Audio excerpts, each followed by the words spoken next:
Umasipala wedolobha iGoli sewethule uhlelo lokulethwa kwezidingo zomphakathi enkabeni yedolobha okuhloswe ngalo ukuqinisa imithetho yezindawo kamasipala kube ukuqeda ngokuhweba okungekho emthethweni kanye nokwenza ngcono ukuqoqwa kwemali engenayo.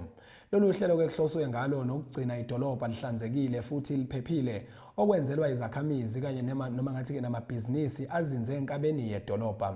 UMMC obhekelela izinsiza zezamabhizinisi uSithembiso Zungu wenxusa ke zonke izakhamizi okubala kuzo nabo kufika ukuthi ke belandele bephinde bethobele imithetho kamasipala.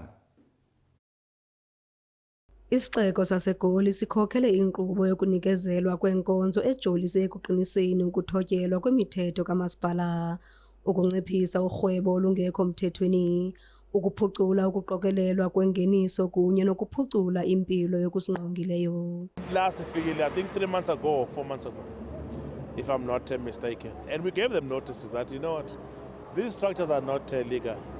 They are not supposed to be here. This is the city of Johannesburg. We can't have shacks erected in the city of Johannesburg. And clearly they did not take that serious.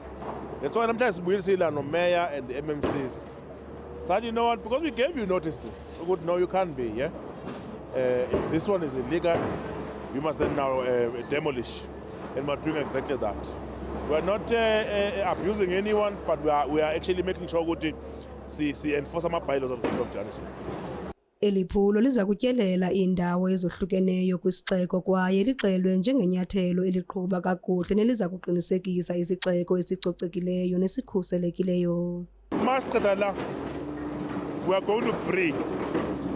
If we have not been there, we've been to different places. Instead of Johannesburg is big.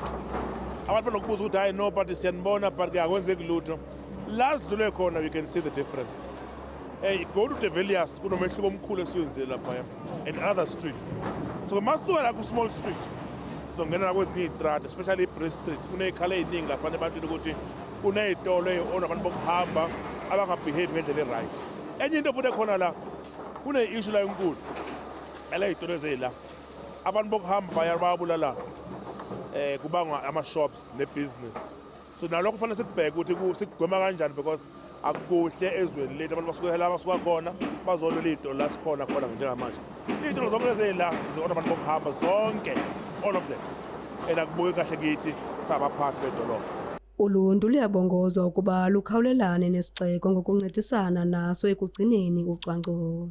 Kwiindaba zeSoweto TV, ndinguNomzabalazo Mduka eGoli.